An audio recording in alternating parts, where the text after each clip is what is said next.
আচ্ছা স্যার, ধরেন বোর্ড বইয়ের 6 নম্বরটা বলছে শতদল এন্টারপ্রাইজের 2017 সালের 30শে জুন সমাপ্ত বছরে অর্জিত মোট মুনাফা কত?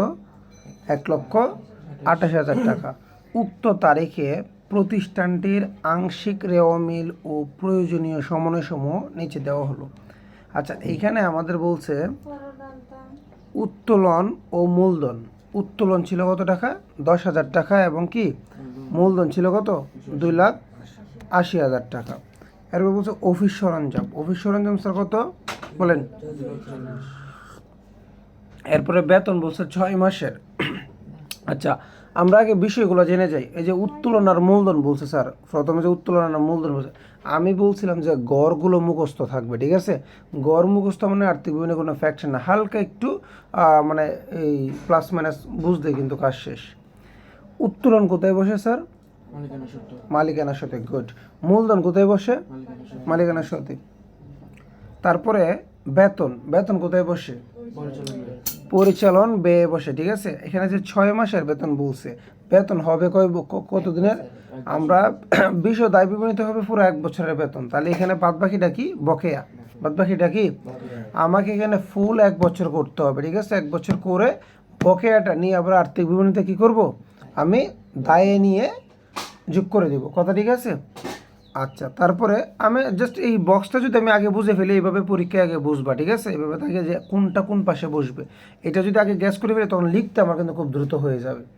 বলছে প্রাপ্য নোট আর প্রদায় নোট, বলেন কোনটা কোথায় হবে?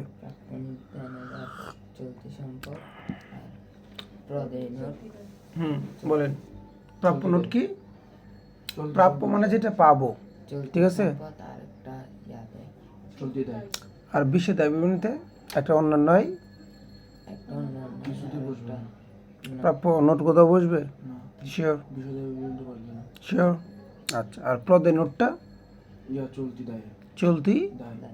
চলতি দায়, এটা তো ইয়াতে আর্থিক বিবরণীতে, বেশি দামিতে বসবে না। শিওর? ওকে, ফাইন। আসেন দেখি বাড়ি ভাড়ায় কত টাকা। বাড়ি ভাড়ায় এটা কোথায় বসবে বলেন? অন্যান্য আয়ে। আচ্ছা, পুঞ্জীবিত অবচয়। পুঞ্জীবিত অবচয় পরিচালন ব্যয় তো বসবেই। আর একটা কোথায় বসবে? আর ভাই এটা তো পরিচালন ব্যয় বসে না মনে হয়। হ্যাঁ, এটা তো পরিচালন ব্যয় বসে না মনে হয়। কোথায় না, রেওমিলেটটা আসবে না স্যার। এটা যদি অবচয় না, অবচয় আমার বিশ্ববিদ্যালয়তে বসার কথা, কিন্তু রেওমিলের ভিতরে যেটা থাকে এটা বসবে না। এটা বসে কোনটা? একমাত্র সমন্বয়টা। কোথায়? রেওমিলের ভিতরেটা বসবে না। বিনিয়োগ আসে, বিনিয়োগ কত? 8%। আচ্ছা, এখানে দেখো আমার এটা কিন্তু 2017 সালে জুন মাসে, আর ওইখানে বিনিয়োগ করছে কত? 1/1/2016 সালে। আচ্ছা, যাই হোক, এটা বিনিয়োগ কত টাকা? 8%, 1 লক্ষ টাকা, তাই না? কমিশন কত? 300 টাকা বা 200 টাকা। দুইটা কমিশন, একটা হচ্ছে প্রাপ্ত কমিশন, একটা হচ্ছে কি প্রদত্ত। আচ্ছা, এখন কোনটা কি বলো? 3,000 টাকা কি? 3,000 টাকা হচ্ছে প্রদত্ত আর 2,000 টাকা প্রাপ্ত। বলেন 3,000 টাকা যেটা প্রদত্ত, পরিচালন ব্যয়। এটা কোথায় বসবে? পরিচালন ব্যয়। পরিচালন ব্যয়। আর 2,000 টাকা যেটা প্রাপ্ত অন্যান্য আয়ে বসবে। ওকে, ফাইন। আর বিনিয়োগের সুদটা অন্যান্য আয়। গুড। বন্ধকি ঋণ। বন্ধকি ঋণ তোরা আসবে না, বন্ধকি ঋণের সুদ আসবে। কোথায় বসবে? অন্যান্য ব্যয় আসবে, তারপর দীর্ঘমেয়াদী দায় আসবে। এইখানে আসবে অন্যান্য ব্যয়ে বসবে। পরে এই টাকাটা পরে দিতে দীর্ঘমেয়াদী না, ঋণের সুদটা স্বল্পমেয়াদী দায়ে বসবে। ঋণের সুদ বলছি আমি। আর ঋণটা বসবে দীর্ঘমেয়াদী দায়ী। ঋণটা বসবে কোথায়? দীর্ঘমেয়াদী। আর ঋণের সুদটা হবে স্বল্পমেয়াদী দায়। এবং এইখানে অন্যান্য ব্যয়, অন্যান্য ব্যয়ে বসবে না। That's it. এই ছিল মূলত রেওমিল। এরপরে যদি আমরা ভিতরে যাই, সমন্বয়গুলো দেখো। সমাপনী মজুত পণ্যের ক্রয় মূল্য কত? 1,28,000 টাকা, কিন্তু বাজার মূল্য কত? 20,000 টাকা বেশি। আমি কোনটা ধরবো? কমটা ধরবো সবসময়। কোনটা ধরবো? তাহলে আমি এখানে ধরবো 1,28,000 টাকা। এরপরে বলছে বাড়ি ভাড়া 2 বছরের জন্য পাওয়া গেছে। বাড়ি ভাড়া কত বছর? 2 বছর। তা বাড়ি ভাড়া উপরে কত টাকা ছিল? ওটা 2 বছরের জন্য পাওয়া গেছে। 1 বছরেরটা আমি বাড়তি নিব না স্যার। ওই যে উপরে বাড়ি ভাড়া ছিল কত টাকা? আমি একটু দেখি। বাড়ি ভাড়া ছিল কত? এই যে এখানে 6,000 বা কিছু একটা, ঠিক আছে? হ্যাঁ, 6,000ই হবে। তো এটা হচ্ছে 2 বছরের জন্য। তাহলে আমি 2 বছরের জন্য নিব না। আমি কয় বছর নিব? বিশ্ব দাবি বিবরণীতে 1 বছরের জন্য, ঠিক আছে? আর আবার ওই যেটা অগ্রিম বাকি 1 বছরটা ওইটা ওইখানে গিয়ে চলতি সম্পদ হয়ে যাবে আর্থিক বিবরণীতে। আমার দুইটা সম্পর্ক একসাথে রাখতে হবে, আর্থিক বিবরণী এবং বিষয়দায় বিবরণী, ঠিক আছে। এরপরে বলছে অফিস সরঞ্জামের 7.5% কি অপচয় ধরতে হবে, এইটা ধরা যায়, বিষয়দায় বিবরণীতে ধরা যাবে এবং ওইখানে গিয়ে কি করতে হবে, এই অবচয় এবং রেওয়ামিলের ভিতরে একটা অবচয়, দুইটা অবচয়ে মাইনাস করে যোগ করে ওই সরঞ্জাম থেকে মাইনাস করে দিতে হবে। আচ্ছা আসো, কমিশন বাবু না বাবদ, আই এম সরি, আচ্ছা এটা রসুগান না, কমিশন বাবদ 2,000 টাকা অনাদায়ী রয়েছে। 2,000 টাকা কি অনাদায়ীটা নিয়ে যোগ করতে হবে, পরবর্তীতে কি হবে তোমার দায়ী হবে। না এটা তো সম্ভব। কমিশন বাবদ 2,000 টাকা কি অনাদায়ী রয়েছে, এটা কমিশনের সাথে যোগ হবে না, অনাদায়ী যেটা আদায় হয় না। আচ্ছা আমরা করি। ক নম্বরটা বলছে নিট বিক্রয় যদি তোমার 3,56,000 টাকা ধরে বিক্রিত পণ্যের ব্যয় কত। তার মানে আমাকে বিক্রয় বলে দিচ্ছে, ঠিক আছে, মাঝখানে আমি কি লিখবো, বাদ বিক্রিত পণ্যের ব্যয় না, এখানে আমার মুনাফা মোট মুনাফা আমাকে বেরই করতে বলছে বিক্রিত পণ্যের ব্যয়, কি বের করতে বলছে, বিক্রিত পণ্যের ব্যয়। তাহলে লক্ষ্য করো, নিট বিক্রয় যদি বলে দেয় এত টাকা, আমার এখান থেকে শোনেন, আমি এমনি আমরা প্রথমে কি করি, প্রথমে আমরা বিক্রয় বের করি, কি বের করি, বিক্রয় আমরা লিখি, বিক্রয় দেখে বাদ দিই কি বিক্রিত পণ্যের কি ব্যয় আমরা বাদ দিই না, বাদ দেওয়ার পর এগুলো করে করে লাস্টে কি বের হয়, একসাথে তাকান, লাস্টে কি বের হয়, নেট মুনাফা বের হয়, নেট মুনাফা বের হয়, সরি মোট মুনাফা বের হয়। এই যে মোট মুনাফা যেটা বের হয়, এখন আমাকে উল্টাটা যদি বলে যে মাঝখানের কোনো একটা বের করো, কোনটা, বিক্রিত পণ্যের ব্যয় বের করো অথবা কি বিক্রয় বের করো, আমাকে বলছে কিন্তু এখন বিক্রিত পণ্যের ব্যয় বের করতে। তাহলে বিক্রিত পণ্যের ব্যয় বের করতে বললে আমাকে কি করতে হবে, শুনেন আমরা যোগ করি বিয়োগ করি না, তো বিয়োগটা হচ্ছে, বিক্রয়টা হচ্ছে বিয়োজনের মতো উপরেরটা, আর বিক্রিত পণ্যের ব্যয়টা হচ্ছে বিয়োজ্যের মতো নিচেরটা, আর মোট মুনাফাটা হচ্ছে উত্তরটা। মোট মুনাফাটা কি, এখন যদি আমাকে বলে মাঝখানারটা বের করতে, মানে বিয়োজ্যটা কী করতে হবে, ওই মোট মুনাফা থেকে আবার ওই বিয়োজনকে কী করতে হবে, মাইনাস করতে হবে। মাইনাস করতে হবে, তাহলেই না আমার বের হবে কি মাঝখানারটা বিক্রিত পণ্যের ব্যয়টা। তাহলে এখানে আমাকে আগে জানতে হবে মোট মুনাফা কত, তাহলে এখানে নিট বিক্রয় যদি আমার কত হয় স্যার, আচ্ছা নিট বিক্রয় কত, 3,56,000 3,56,000 টাকা, তাহলে এখান থেকে আমি মোট মুনাফাটা বাদ দিয়ে দিই, মানে যেটা ছোটো সেটা বাদ দিব, 1,28,000 টাকা। কথা বুঝতে পেরেছেন স্যার? তাহলে যেটা থাকবে এটা কি বিক্রিত পণ্যের ব্যয়, এটা কি বিক্রিত পণ্যের, মানে আমি আগে কি করতাম, বিক্রয় থেকে বিক্রিত পণ্যের ব্যয় বাদ দিয়ে মোট মুনাফা বের করতাম, কারণ বিক্রিত পণ্যের ব্যয় দেয় নেই, তাহলে এটা একটা বিয়োগ না, উপরে একটা দেয় মাঝখানে একটা দেয়, এটা ওটা থেকে এটা বিয়োগ করলে পরে উত্তরটা বেরোয়। তাহলে উত্তরটাকে কী করবো, উপরের বিয়োগ থেকে কি যদি বিয়োগ করে, আমি বুঝাই তোমাদেরকে, যদি এখানে আমার 12 থাকে, কথা বুঝো, এখানে থাকলো 3, বিয়োগ করলে কত থাকে, 9 থাকে। এখন মনে করো আমরা এই যে দেখো এই 3 দেয় নেই, বলো তো 3 কেমনে বের করবো আমি, 3 বের করার জন্য এই উপরে 12 থেকে এটাকে কি করতে হবে, আমি আবার দেখাই, 3 বের করার জন্য যে উপরের 12 থেকে, যে উপরে 12 থেকে যদি আমি 9কে বিয়োগ করি, দেখো কত আসে, 3 আসে। বুঝতে পেরেছো, মানে বিক্রিত পণ্যের ব্যয়টা এরকম, বিক্রয় দেখে ওই মোট মুনাফাটাকে যদি আমরা বিয়োগ করে দিই, তাহলে কি আসবে, তোমার বিক্রিত পণ্যের ব্যয়টা চলে আসবে, ঠিক আছে। আশা করি প্রথমটা বোঝা গেছে। এরপরে কতে বলতেছে শতদল এন্টারপ্রাইজের 2017 সালের 30শে জুন সমাপ্ত বছরের বিশদ আয় বিবরণী প্রস্তুত করো। আচ্ছা তোমরা একটু বই থেকে দৌড়বা, ঠিক আছে, বই থেকে দৌড়লে এন্ট্রিগুলো আমরা একটু দৌড়ি। প্রথমে এখানে যে আমরা লক্ষ্য করি, এখানে মোট মুনাফা কত ছিল স্যার, প্রশ্ন দেওয়া ছিল না, প্রশ্ন দেওয়া আছে মোট মুনাফা কত, প্রশ্ন বলে দিছে মোট মুনাফা কত, 1,28,000। আচ্ছা আমরা জানি মোট মুনাফা যদি আমরা পেয়ে যাই, এরপরে কি পরের স্টেপ কি, পরিচালন ব্যয়, আসো পরিচালন ব্যয় যাই, পরিচালন ব্যয় ওইখানে প্রথমত কি বসবে স্যার বলেন তো, বেতন আছে। প্রথমে বসবে আমার বেতনটা, কোনটা বসবে, বেতনটা বসবে, কথা ঠিক আছে, ফার্স্টে আমার বসবে বেতনটা। কেন, আমরা যদি সিরিয়ালে যাই উত্তোলন বসবে, ওই যে বইয়ে দেখো সবাই প্রশ্নটাতে দেখো যে উত্তোলন যেটা ছিল, উত্তোলন তো আসবে না এখানে, মূলধন আসবে না, অফিস সরঞ্জাম এটা আসবে কোথায়, আর্থিক অবস্থার বিবরণীতে, বেতন আসবে কোনটা, আমি সিরিয়ালে করে যাব, ঠিক আছে। তাহলে বেতন লিখলাম, বেতন কত টাকা ছিল, 72,000 টাকা, বেতন কত টাকা ছিল, 72,000 টাকা ছিল আমার বেতন। এখন বেতন তো আমার এই যে বইয়ে দেখো 6 মাসের বলছে, কয় মাসের, তাহলে 72,000 টাকা যদি হয়, তার মানে আরও 72,000 টাকা আমার প্রয়োজন 1 বছর করতে, স্যার প্রয়োজন কি না? তাহলে 72 আর 72 আমরা কি করব, যোগ করে দিব। 72 আর 72 কি করব, যোগ। তোমরা একটু ওইখানে দেখতে পারো, ডিসপ্লেতে দেখো। সবাই ডিসপ্লেতে দেখো, সাথে তো বই আছে। তাহলে এখানে এই যে 72,000 টাকা ছিল আমার, এটা হচ্ছে 6 মাসের। আমি জানি বিষয় আয় বিবরণী কয় বছর, কত দিনের, সম্পূর্ণ 1 বছর। লিসেন টু মি, বিষয় দায় বিবরণী সম্পূর্ণ 1 বছর। এখানে একটা দিনও কম হবে না, একটা দিনও বাড়তে হবে না। তাহলে 6 মাস সে যদি আমার 72,000 টাকা হয়, আরও 6 মাস হবে আরও 72,000 টাকা। তাহলে আমি আরও 72,000 টাকা কী করবো, যোগ করে দিব। যোগ করলে কত হয়, 1,44,000। এখন পয়েন্ট হচ্ছে স্যার আরও 72,000 টাকা কেমনে বের করবে? এটা তো সিম্পল হিসেবে বোঝাই যায়। 6 মাসে যদি 72 হয়, আরও 6 মাসে 72, এটাই যে এখানে যোগ বকে, এটা কেমন করছে, এই ফ্যাসগুলো অনেকে লেগে যায়। এটা লাগার তো কিছু না, মানে এখানে বোঝাচ্ছে আগের যে 72,000 টাকা হইলে এটা পাইছে কয় মাসে, 6 মাসে। তাহলে দেখো, এই তাকে ডিসপ্লেতে সবাইকে জানতে হবে যে 1 মাসে কত।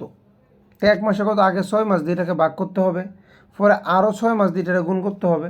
সিম্পল হিসাব। মানে এইটারে যদি তুমি আগে 6 দিয়ে যদি কী করো, আগে 6 দিয়ে যদি তুমি ভাগ করো, আগে 6 দিয়ে কী করো, তুমি যদি এটা ভাগ করো, ঠিক আছে, ভাগ করলে কত থাকতেছে, 12,000 টাকা থাকে। কত টাকা, 6 বারং 72।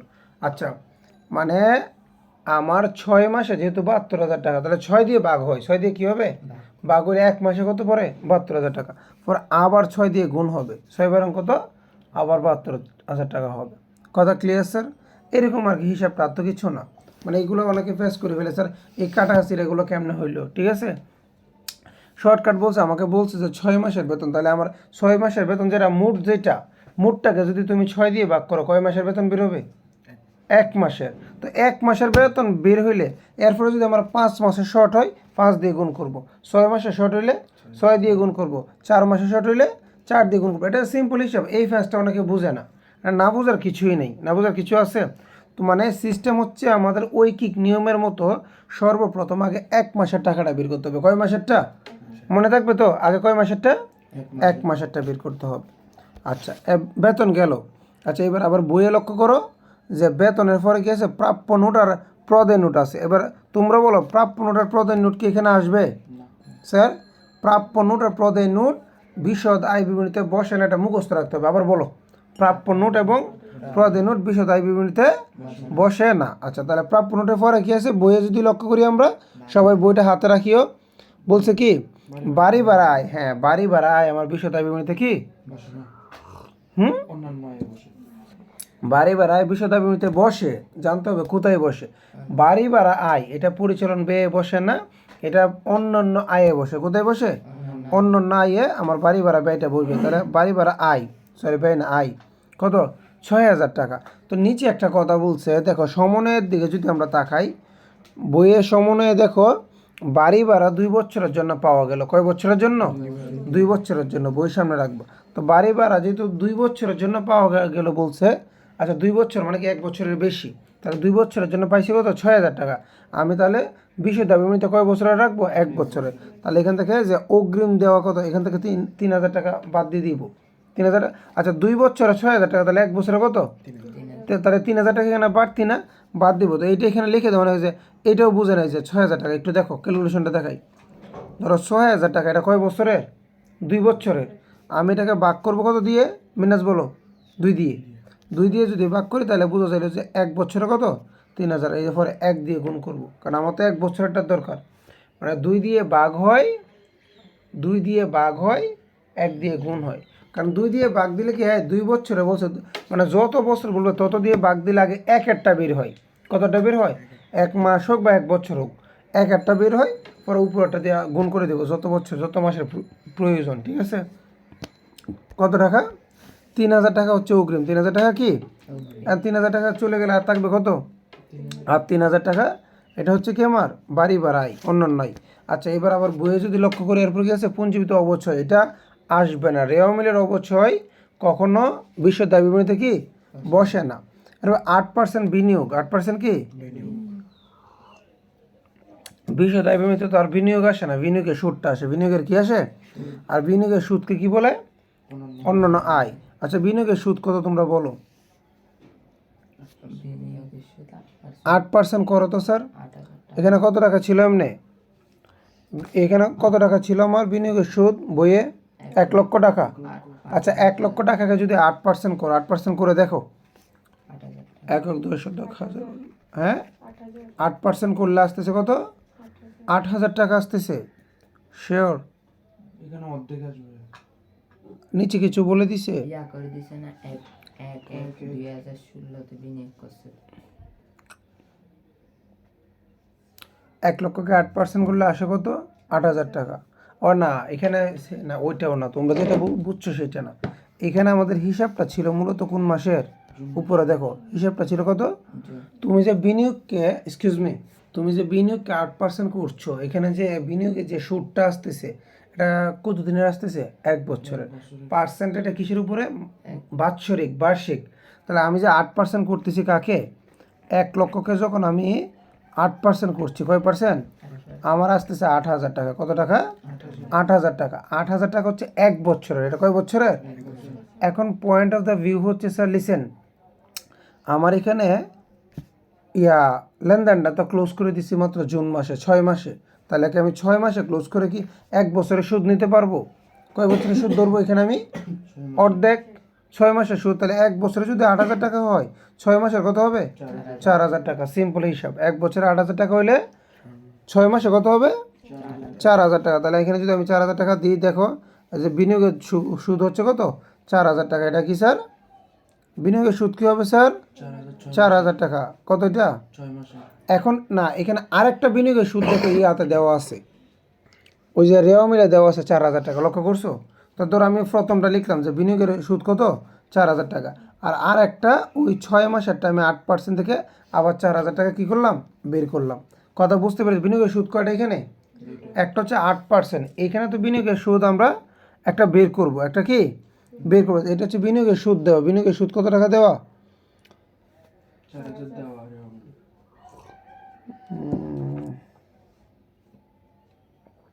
রেওয়া মিলে কত দেওয়া?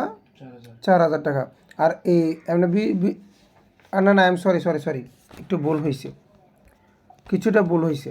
বিনিয়োগের সুদ কত? 8% না? আমার বিনিয়োগের সুদ পুরো 8%-এ নিব। কতটুকু নিব? 8%। 8%-এ নিব। কারণ এটা তো তোমার টাকাটা ইনভেস্ট করছে তো 2016 সালে। তো এখানে 1 বছর হয়ে গেছে। 1 বছর মানে 1 বছর আমি হিসাবে ওইখানে ধরতে পারি। এখানে দেখেন লিসেন, 8% বিনিয়োগের টাকা আমি 8,000 টাকায় ধরবো। কত টাকা ধরবো? 8,000 টাকা যদি ধরি, 8,000 টাকা ধরলে নিচে যদি বইয়ে দেখো বিনিয়োগের সুদে যদি যাও, বিনিয়োগের সুদ আমি পেয়েছি কত? 4,000 টাকা পেয়েছি। যে এটা হচ্ছে বিনিয়োগের সুদ, প্রথম যেটা পাইছি ডিসপ্লেতে দেখো, বিনিয়োগের সুদ আমি পেয়েছি কত? 4,000 টাকা। তো আমার বিনিয়োগের সুদ আসার কথা কত? 8,000 টাকা। তাহলে আমার আরও শর্ট কত? বিনিয়োগের সুদের ক্ষেত্রে ওরকম কাটাকাটি করার দরকার নাই, ঠিক আছে? ওর হিসাবে আসবে না। বিনিয়োগের সুদ আমি পাইছি 4,000 টাকা, আমার টোটাল আসার কথা কত? 8,000 টাকা। তাহলে আরও 4,000 টাকা কী হবে? অনাদায়ী। তো ওই অনাদায়ীটা কী করবো? যোগ করে দিব। মানে এখানে যদি কম থাকে, এখানে যদি কী থাকে? কম থাকলে এখানে এনে যোগ করতে হবে, আবার বেশি থাকলে কী করতে হবে? বাদ দিতে হবে। ওই অনাদায়টা এখানে এনে কী করবো? যোগ করবো। তাহলে 4 কত হচ্ছে? 8,000 টাকা। আচ্ছা, এরপরে দেখো প্রাপ্ত কমিশন। প্রাপ্ত কমিশন কত টাকা? 2,000 টাকা। এটা অন্যান্য আয়। প্রাপ্ত কমিশন কি হয়? অন্যান্য আয় হয়। মনে থাকবে তো? প্রাপ্ত কমিশন যে অন্যান্য আয়। এখন এখানে কমিশনের উপর একটা কথা বলছে যে কমিশন বাবদ 2,000 টাকা অনাদায়ী, মানে এটাও প্রাপ্ত। তাহলে অনাদায়ীটা এনে কী করতে হবে? যোগ করতে হবে। 2,000 কত? 4,000 টাকা। তাহলে টোটাল 4,000 টাকা। তো গড়ে এরপর কী করবো? সবগুলো যোগ করে দিব। তো এখন এই পাশে 1,28,000, এটা কিসের? মোট মুনাফা। পরিচালন ব্যয় যদি আমি বাদ দিই, কত আসতেছে পরিচালন ব্যয়? এগুলো যোগ করার পরে 1,65,000। তাহলে বাদ দিলে থাকবে কত? 37,000 টাকা। 37,000 টাকার পরে এখানে একটু লক্ষ্য করো, এখানে কমিশন আসতেছে, বা এখানে এই সবগুলো যোগ করে আসতেছে কত? 15,000 টাকা। এটা 37,000 টাকা কিন্তু মাইনাসে ছিল। 37,000 টাকা কিসে? এই যে ব্র্যাকেটে ছিল। দেখে 15,000 টাকা যদি আমি মাইনাস করি, কত থাকবে? আরও 22,000 টাকা। তারপর এখানে অন্যান্য ব্যয় কি? ওই যে বন্ধকি ঋণ ছিল না বইয়ে দেখো? বন্ধকি ঋণ কত? 10%। কার উপরে 10%? 1,20,000 টাকার উপরে। কত টাকা আসে? 1,20,000-এর উপর 10% করলে কত আসে? শিওর? 3,000 টাকা হবে ভাই। কীরকম? এটা বন্ধ করে দিচ্ছে 1 তারিখ 2 মাসে না?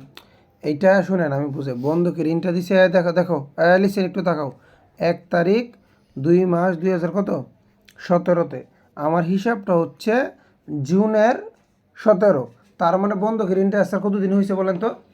এটা কিন্তু কোনো ওয়াইতে 1 বছর পূর্ণ হয় নাই। নিহা বুঝতে পেরেছো? মানে আমার শুরু হয়েছে কত 1 তারিখ, মানে ফেব্রুয়ারি 1 তারিখে নেওয়া, আমি হিসাব ক্লোজ করে দিছি কত তারিখে? জুনে। তাহলে কয় মাস হয়েছে? 5 মাস। কয় মাস? কথা বোঝা নাই মনে হয়, 5 মাস হয়েছে না? ফেব্রুয়ারি থেকে ধরবা, ফেব্রুয়ারি 1 তারিখ দেখো, ফেব্রুয়ারি, মার্চ, এপ্রিল, মে, জুন, জুন কিন্তু ওভার হয়েছে, জুনের 30 তারিখ। তাহলে টোটাল কয় মাস হয়েছে? 5 মাস। তাহলে আমাকে আগে দেখতে হবে বন্ধকি ঋণের সুদ কত টাকা আসতেছে? 12,000 টাকা। এই যে দেখেন সব একটু দেখাও, 12,000 টাকা আসতেছে কি শিওর?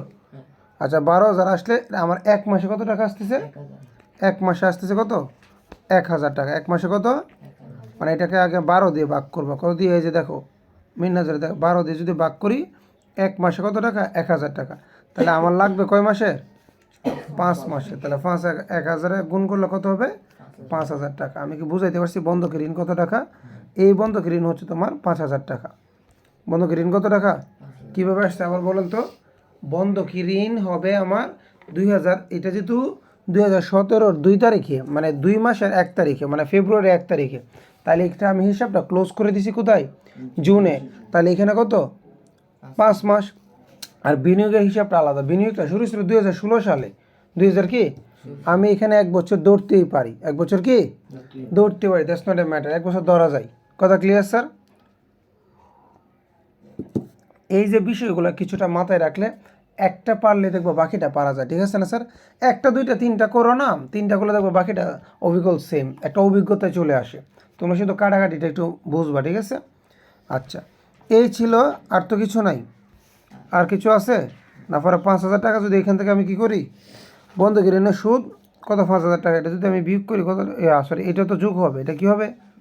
এটা ব্যয় না, ব্যয়, এটা কি হবে? যোগ হবে। তাহলে 5,000 টাকা যদি এসে যোগ হয় তাহলে কত হবে? আগেরটাও মাইনাস, এখনটাও মাইনাস, টোটাল কত স্যার? টোটাল হচ্ছে 27,000 টাকা। এটা হচ্ছে নিট ক্ষতি, এখানে লাভ হয় না, কী হয়েছে? নিট ক্ষতি হয়েছে, ঠিক আছে? এরপরে গ নাম্বারে যাই। গ নাম্বার আমাকে বলছে আর্থিক অবস্থা বিবরণী। আর্থিক অবস্থা বিবরণীতে প্রথমে কী দিব? স্থায়ী সম্পদ। আমরা সিরিয়ালটা জানি তো। স্থায়ী সম্পদের পরে কি? দীর্ঘমেয়াদী বিনিয়োগ, চলতি সম্পদ, দীর্ঘমেয়াদী দায়, চলতি দায়, শেষ। আমাকে লিস্ট মনে রাখতে হবে। আসেন, চলতি সম্পদ এখানে কি ছিল আমরা যদি যাই লক্ষ্য করি স্থায়ী সম্পদ স্যার, চলতি সম্পদ এখানে কি কি ছিল? স্থায়ী সম্পদ, স্থায়ী সম্পদ কি ছিল? অফিস সরঞ্জাম লিখলাম কত? 2,80,000 টাকা। এখন এখান থেকে অবচয়টা বাদ দিতে হয়, আমরা জানি না স্থায়ী সম্পদের হিসাবটা কি? স্থায়ী সম্পদ বাদ অবলোপন বা অবচয়। তাহলে এখানে দেখো একটা অবচয় ছিল তোমার কোথায়? রেও মিলে দেওয়া কত? 18,000 টাকা। কোথায় দেওয়া ছিল? কই? পুঞ্জিত অবচয় কত? 12,000 টাকা। আচ্ছা 12,000 টাকা রেও মিলে দেওয়া ছিল। আর একটা অবচয় হচ্ছে তোমার ওই সমন্বয়ে বলছে 7.5% অফিস সরঞ্জামের উপরে, বলছে না যে অফিস সরঞ্জামের উপরে কি 7.5% অবচয়। তাহলে অফিস সরঞ্জাম কত টাকা ছিল? এই 2 লক্ষ, যেটা 2,40,000 যেটা, এটাকে তুমি করো, কত পার্সেন্ট করবা? 7.5% করে দেখো ক্যালকুলেটারে কত আসে, লক্ষ্য করো। 7.5% করো।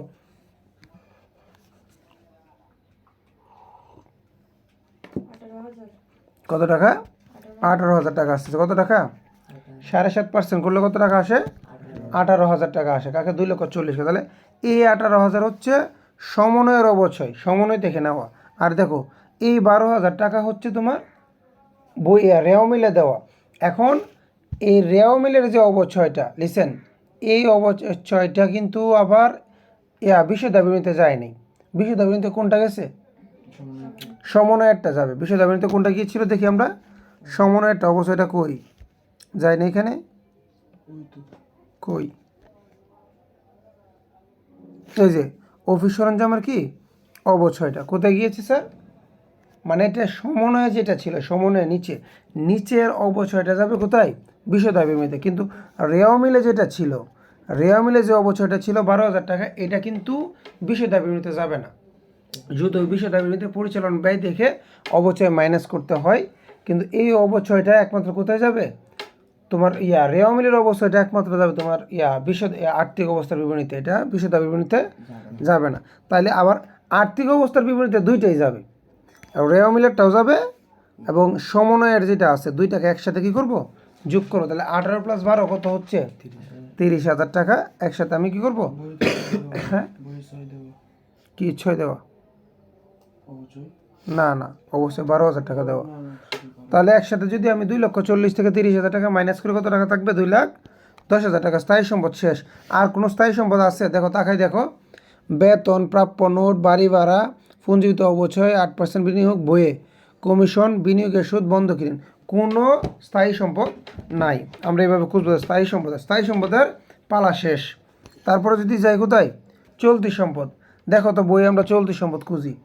উত্তোলন মূলধন না, সরঞ্জাম এটা স্থায়ী সম্পদ, বেতন এটা এখানে না, প্রাপ্য নোট, হ্যাঁ প্রাপ্য নোটটা হচ্ছে চলতি সম্পদ। প্রাপ্য নোটটা কি?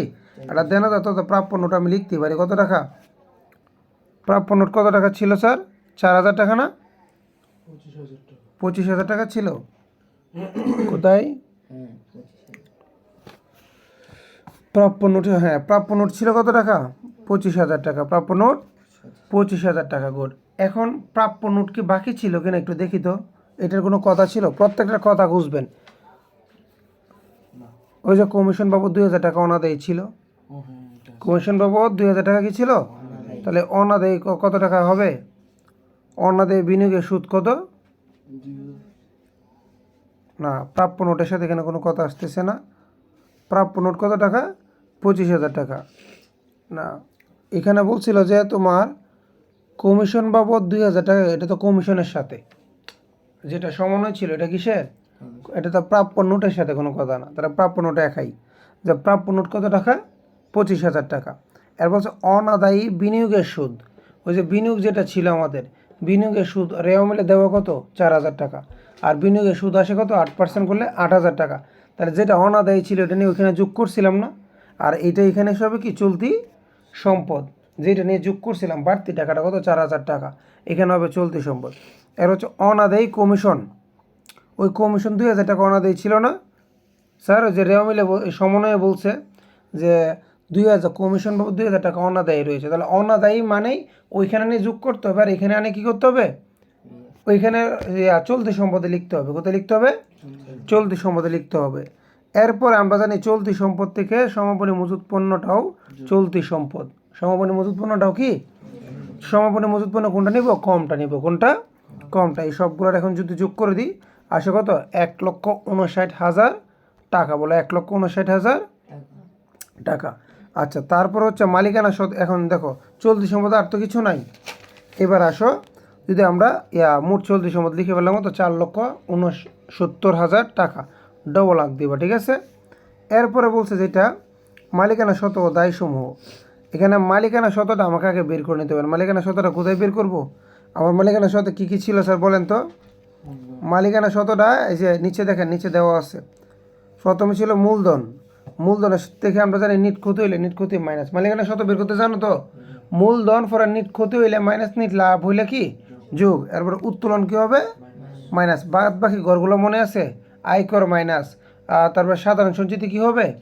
যোগ হয়। এরকম আছে না স্যার?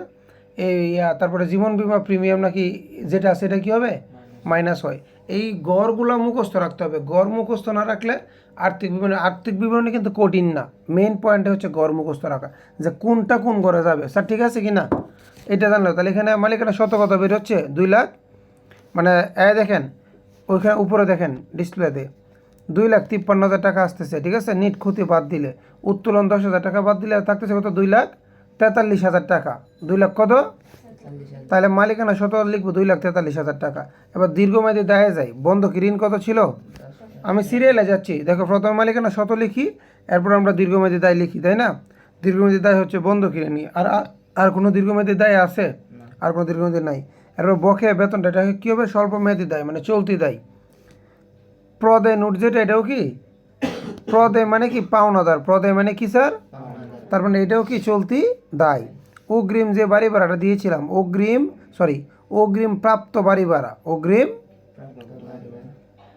কথাটা বোঝো নাই মনে হয়। ওইখানে যেটা অগ্রিম, ওই বাড়ি ভাড়ায় দেখেন এইটাতে অনেকে প্যাচ করে, কারণ বলে যে স্যার বাড়ি ভাড়া আমি পাবো 1 বছরের, বাড়ি ভাড়া দিয়ে দিছে কত 2 বছরের, তাহলে 1 বছরে তো অগ্রিম, তাহলে অগ্রিম দিছে, এটা আমার পরবর্তী চলতি সম্পদ হবে না। কথাটা বুঝো, চলতি সম্পদ কোনটা, দায় কোনটা। এই বাড়ি ভাড়াটা কি তুমি দিয়েছো নাকি তুমি পেয়েছো? পাইছি। পাইছে। বাড়ি ভাড়াটা আয় হয়েছে। আর আয় মানে কি, তুমি যদি অগ্রিম টাকা নিয়ে ফেলো তুমি কিন্তু ভাড়াটিয়ার কাছে তুমি দায়ী, ভাড়াটিয়ার কাছে কি তুমি দায়ী, তুমি কিন্তু এটা কিন্তু পরবর্তী বছরে তোমার দায় নাকি চলতি সম্পদ, দায়। দায়, কথা বুঝবা কিন্তু। আবার আমি যদি অগ্রিম বাড়ি ভাড়া দিয়ে ফেলি, তাহলে অগ্রিম বাড়ি ভাড়া দিয়ে ফেলি 1 বছরের জন্য, এটা গিয়ে আমার পরবর্তী বছরে আর্থিক বিবরণীর জন্য কি আমার সম্পদ। কারণ আমি যদি 1 বছরে ভাড়া বাড়তি দিয়ে দিই, পরবর্তী বছরে আমার ভাড়া দিতে হবে, তাহলে এটা পরবর্তী বছরে আমার সম্পদ না। কারণ আমি বাড়িওয়ালা, আমি কিছু 1 বছরে বাড়ি ভাড়া অগ্রিম নিয়ে ফেলছি, তাইলে যেটা বাড়তি ছিল ওটা কি এখানে এসে সম্পদ হবে নাকি দায় হবে? আমি কি বুঝাইতে পারছি স্যার, বুঝতে পেরেছো? তুমি যদি অগ্রিম বাড়ি ভাড়া, তুমি বাড়িওয়ালা যদি হও, অগ্রিম বাড়ি ভাড়া যদি তুমি নিয়ে ফেলো, এইটা তোমার আর্থিক বিবরণীতে দায়। আর তুমি যদি ভাড়াটিয়া হিসেবে যদি অগ্রিম বাড়ি ভাড়া তুমি দাও, তাহলে এটা পরবর্তী বছরে তোমার কি সম্পদ। এই প্যাচটা কিন্তু মনে রাখবা, এটাতে এই যে অনেকে বেজাল করে কি অগ্রিম বাড়ি ভাড়া, তো মানে অনায়াসে বলে ফেলেছে ওইখানে যদি 1 বছর বাড়তি, এই বাড়ি ভাড়া যদি ওইখানে 1 বছর বাড়তি, এখানে এসে কী করে সম্পদে দিয়ে ফেলে, এটা কিন্তু ভুল হয়। আমার আয় হইলে এটা দায়, অগ্রিম যদি কোনো আয় হয়, অগ্রিম আয় মানে কি দায়। আর অগ্রিম ব্যয় মানে অগ্রিম আমি কোনো কিছুতে খরচ করলাম, অগ্রিম ব্যয় মানে পরবর্তী বছর এটা সম্পদ, আমার পরবর্তী বছর এটা আর দিতে হবে না। ক্লিয়ার? That's it. তাহলে এখানে অগ্রিম বাড়ি ভাড়াটা হবে কি দায়। দেওয়ার পরে বন্ধকি ঋণের যে সুদটা ছিল এটাও কী হবে অগ্রিম, এটাও কী হবে অগ্রিম দায়। সবগুলো যোগ করে কি দিব 1,06,000 টাকা, ঠিক আছে। 1,06,000 টাকা। আর উপরে কত ছিল স্যার তোমার এখানে, কই কই কই, হ্যাঁ এখানে দীর্ঘমেয়াদী দায়, সবগুলো যোগ করলে 2 লাখ কত 26,000 টাকা। এবার এইটার এটা যোগ করি কত 4,69,000 টাকা, মিলে গেছে, আগেরটার সাথে মিলছে স্যার, এটার এটা বরাবর টাকা। Clear sir? এই ছিল আর্থিক বিবরণীটা। ওকে, তাহলে এমসিকিউগুলো শেষ করে ফেলবো এবং কি আমার বাড়ি কাজ কত কত দিচ্ছি স্যার বলেন। 6 নাম্বার, 7, 8, 10, 11, 12 এগুলো কি থাকবে হোমওয়ার্ক থাকবে। 6 নাম্বার, 7 নাম্বার, 8 নাম্বার, 10, 11, 12 নং সৃজনশীল। যতগুলো প্রবলেম হবে প্রবলেম আমি সলভ করব, ঠিক আছে। আর আপনাদের আবার বলতেছি, যদি প্রথমে যারা পারেন তারাও, যারা পারেন না তারাও আগে লিস্টটা একবার রিভাইজ দিবেন, ঠিক আছে, যে কোনটা কোথায় কিভাবে বসে। Okay sir? আর আপনারা প্রয়োজনে আপনাদের গাইডের আর্থিক বিবরণীর প্রথমে একবারে গাইডের প্রথমে দেখবো অনেকগুলো সমন্বয় দেওয়া আছে, অনেকগুলো সমন্বয়। এগুলো একটু অবসর টাইমে কী করবেন জানেন, এগুলো নিয়ে নাড়াচাড়া করবেন। এগুলো যেটা প্রবলেম হয় এটা গোল দাগ দিয়ে আমার জন্য নিয়ে আসবেন, যে স্যার এই টাকাটা কীভাবে ক্যালকুলেশনটা করছে। সমন্বয় কিন্তু সব বলে দেওয়া থাকে কোনটা কোথায় যাবে, ঠিক আছে, একবারে সব কিছু সুন্দরভাবে দেওয়া থাকে। ওকে, মানে রেওমিলের কথাটা সহ লিখে, সমনের কথাটা সহ লিখে অনেকগুলো দেওয়া, 54টা নাকি 55টা দেওয়া। আপনারা এগুলো অবশ্যই টাইমে যদি একটু দেখেন না, সৃজনশীল তো করছেনই, মানে আমার কথা হচ্ছে এমনভাবে করেছেন যেন পরীক্ষার হলে পূর্ণাঙ্গ সময় না লাগে, পূর্ণাঙ্গ সময় যেন এটার পিছনে ব্যয় করতে না হয়। আসো সময় নষ্ট না করি। এরপরে কি আছে বের করো। ফিন্যান্স আছে। ফিন্যান্স কি ছিল? 3 অধ্যায় ছিল না, বের করো আমি দেখাই। স্যার বলেন কত নাম্বার? 171। স্যার ফিন্যান্সের 171 নাম্বার, কত অধ্যায়টা? 3 অধ্যায়ের। দেখেন, আচ্ছা ওইখানে ডিসপ্লেতে দেখেন সবাই। সো এখানে বলতেছে সাইমন গ্রুপ 4:1 অনুপাতে বোনাস শেয়ার ঘোষণা করে, মানে ওনার 4:1 উনি বোনাসটা শেয়ার করবে। জহির 600টি শেয়ারের মালিক হলে লভ্যাংশ ঘোষণার পর তার শেয়ারের সংখ্যা কত হবে। মানে বলতেছে যে কটা শেয়ার কিনবে, ঠিক আছে, ওইটা 4 ভাগের 1 ভাগ আবার লাভ হিসাবে দেওয়া হবে। তুমি যে কটা শেয়ার কিনবে তার 4 ভাগের 1 ভাগ কী হিসেবে দেওয়া হবে? লাভ হিসেবে। তাহলে ও শেয়ার কিনছে কয়টা? 600টা। আবার 600টাকে 4 দিয়ে আবার ভাগ করবা, 4 দিয়ে ভাগ করার পরে কত আসতেছে? 150টা। 150টা আবার এটার সাথে তোমাকে লাস্টে দেওয়া হবে। এই যে কোর্সটা 600 প্লাস কত 150, 700 কত 50, মানে তোমার 600টা তো থাকবেই। এক্সকিউজ মি, তুমি যে 600টা শেয়ার কিনছো বা যে কটা কিনো এটা তো থাকবেই, তার সাথে তোমাকে বলছে ওটাকে 4:1 একে মানে কত 4/1 তুমি যে শেয়ারটা কিনবে এটা 4 অনুপাত মানে কি ভাগ, কিন্তু 4/1 মানে 1/4 এভাবে বলে 1/4 4/1 অথবা 4:1 সবগুলো 4/1 মানে 4/1 তোমার টাকাটাকে মানে তোমার শেয়ারটাকে 4 ভাগ করবে, তার 1 ভাগ তোমাকে লাভ হিসাবে দিবে। কথা ক্লিয়ার? তার 1 ভাগ কি দিবে? তাহলে তোমার শেয়ারের সংখ্যা কত হচ্ছে? 750 টাকা। ক্লিয়ার? আর কত ডাউট আছে বলেন? আর নাই? আচ্ছা, আজকে কি ছিল ফিন্যান্সের বলেন? এমসিকিউ ফিন্যান্সের কি ছিল স্যার? এমসিকিউ ছিল। দিবেন? দেন, পরীক্ষা নিব।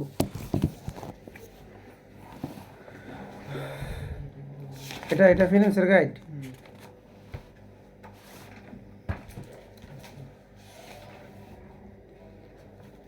আপনারা ইয়া নিয়ে আসছেন সবাই এমসিকিউ খাতাটা?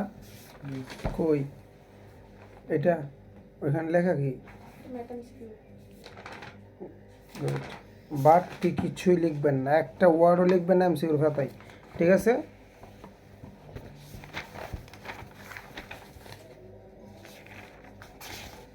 ওয়েট করেন, 10 মিনিট সময় দিচ্ছি, লিখো ফিন্যান্স। সবাই 10 মিনিট টাইম। ওকে, তাহলে 15টা দিচ্ছি, একটাতে কয় মিনিট করে পড়তেছে? দ্রুত দ্রুত।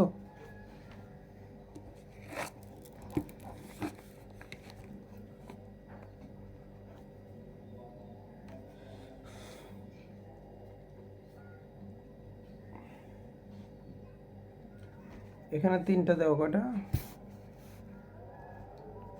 3টা। 8টা 9 বাজে, আমি 8টা 20-এ নিয়ে ফেলবো। কারণ পড়াটা একটু স্লো করে ফেলছি, কয়েকদিন এইভাবে না নিয়ে 27 আমি পড়াটা বুঝতে পারিনি। হ্যাঁ,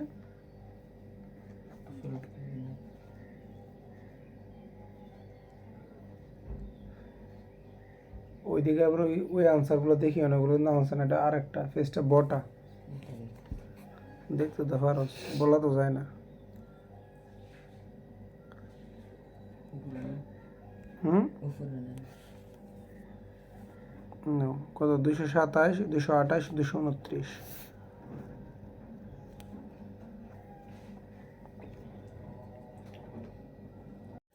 না, উপরে নিচ্ছি। কত এবার? এখানে ওকে, এখানে কেটে লেখা আছে না? এখানে 230, 231, 232, 233 লিখেন। সবার লেখা শেষ? না, বাকিগুলো দেখো। 234, 235, 236। 34 হয়েছে না না ভাইয়া, স্যার? 34 লিখছো না আগে? না 34, 35, 36 লিখো।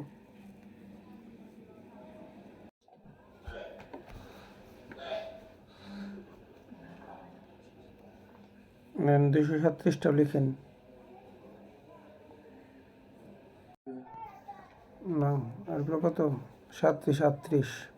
কালকের পরে কি কি থাকবে বলেন? মুদ্রা ব্যাংক, ব্যাংকিং, মুদ্রা ব্যাংক। আরেকটা দিব, অ্যাড করি। হ্যাঁ, ব্যাংক, ব্যবসায় ও তার ধরন, মানে এক কথায় 8 অধ্যায় আর 9 অধ্যায়ের এমসিকিউ। 8 অধ্যায় আর 9 অধ্যায়ের এমসিকিউ ফিন্যান্সের পড়া, ঠিক আছে? নেক্সট কি আছে?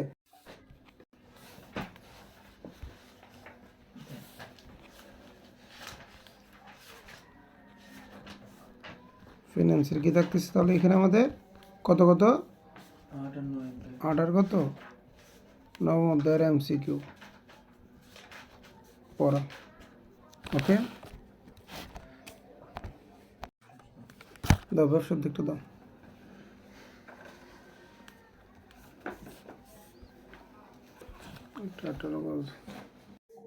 নাম্বার কত? উপরে যান ভাই। নাম্বার এটা কি? ব্যবসা না?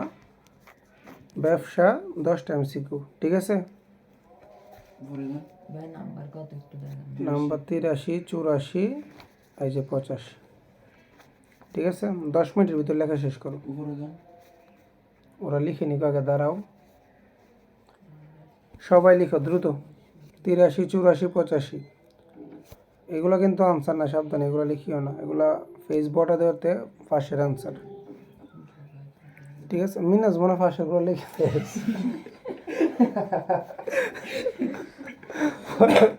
মনে হয় এটা তো ফাঁসের পেজ মিলে যায়। আচ্ছা 83 84 85 লিখছি না, এরপরে যাও ভাইয়া 85 লিখুন। লেখ 85 লেখ 85 86 87 লিখো 85 86 87 না আমি বড় করে দিচ্ছি, 84 দ্রুত লিখো। হ্যাঁ 84 না ঠিক আছে 86 তো দাম ভাইয়া 86 তে যাবো, হ্যাঁ তো আসে তো আসে 86 87 88 ঠিক আছে, 10টা লিখবা গুনে গুনে।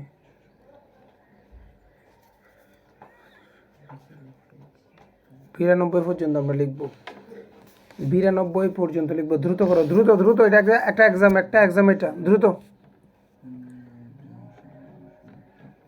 উপরে দেন হুম 88 দেন।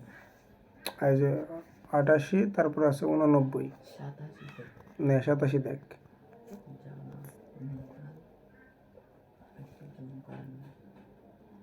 জনাব নিহাল বেকারির মালিক, তিনি কাঁচামালের অপচয় রোধে কোন পদক্ষেপটি নিতে পারেন? নতুন কর্মী নিয়োগ, বিক্রি বাড়ানো, মূলধনের পরিমাণ বাড়ানো, কর্মীদের প্রশিক্ষণ দেওয়া। এরপর 88 বলছে মিস্টার অপু ফুড স্ট্যান্ড ব্যবসার মালিক, তিনি তার কর্মীদের নিয়ে নিয়োগ দেওয়ার সাথে সাথে প্রশিক্ষণের ব্যবস্থা করলে কোন সুবিধা পাবেন? ওকে। এরপর আছে 89 নাম্বার, যুব সমাজ জীবিকা বলতে চাকরিকে বুঝে দেখে, কারণটা কি? সামাজিক মূল্যবোধ, পুঁথিগত পড়াশোনা, নাকি জিও না নপুতে যাই লিখছে পুঁথিগত পড়াশোনা মানে বইভিত্তিক পড়াশোনা, আত্মকর্মস্থানের অস্বচ্ছ ধারণা।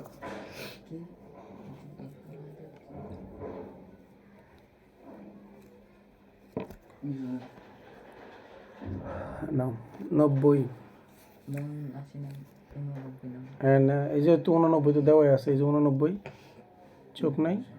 যুব সমাজ জীবিকা বলতে চাকরিকে বুঝে, কারণটা কি?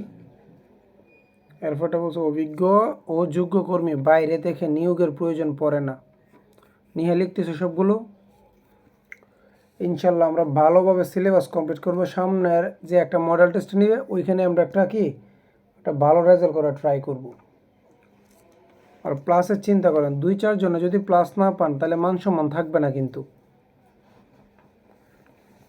এটা রেগুলার একটা অভিজ্ঞতা অর্জন করতে হবে। এই যে ভুলগুলো করতেছেন মনে রাখবেন, খাতায় কিন্তু জমা রাখতেছি, এই মায়েরগুলো আমি জমা রাখবো। শাহিন কি বুঝতেছো? আমি সপ্তাহে এগুলো ফুসাই ফেলবো এক একজনের কাছ থেকে। উপরে দেন নাও এমনটা না যে নাম মাত্র দিচ্ছেন, আপনারা যে ট্রাই করতেছেন না, এটা কিন্তু আমার মাথায় থাকতেছে। 92 নাম্বার নে অভিজ্ঞ যোগ্যকর্মী বাইরে থেকে নিয়োগের প্রয়োজন পড়ে না, কারণটা কি? নিয়োগ পদ্ধতি সুস্পষ্ট কর্মসূচি থাকলে, প্রশিক্ষণের ব্যবস্থা থাকলে, নাকি আধুনিক প্রযুক্তি থাকলে? এত স্লো কেন? কি ডঙে শিখোস? শ্রমিক প্রশিক্ষণ গুরুত্বপূর্ণ হলো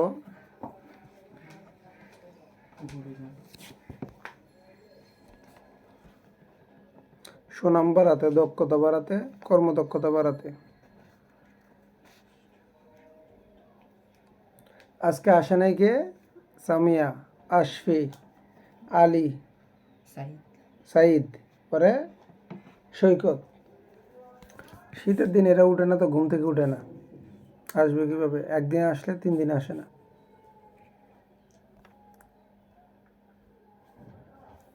লেখা শেষ? 92 হয়েছে স্যার? হয়েছে 92, লেখা তো জমা দেন, শেষ। ব্যবসা পড়ানো, ব্যবসা উদ্যোগে পড়ানো। ব্যবসা উদ্যোগ কত হতে ছিল আজকে বলো? আজকে 3 ছিল, কালকে কত কত থাকবে বলো? 4 দিব, আর আরেকটা দিব সাথে, পারবা? শিওর? এরপরটা কি অধ্যায় দেখি? ব্যবসা উদ্যোগ বই কই? এটা এরপরে কি স্যার? 3 ছিল আত্মকর্মস্থান। চতুর্থ অধ্যায়টা তো অনেক বড়, মালিকানার ভিত্তিতে ব্যবসায়ী। চতুর্থ অধ্যায়ের এমসিকিউ থাকবে, ঠিক আছে? এটার এমসিকিউ থাকবে, ঠিক আছে? এই দুটো আজকের ক্লাস। আল্লাহ হাফেজ।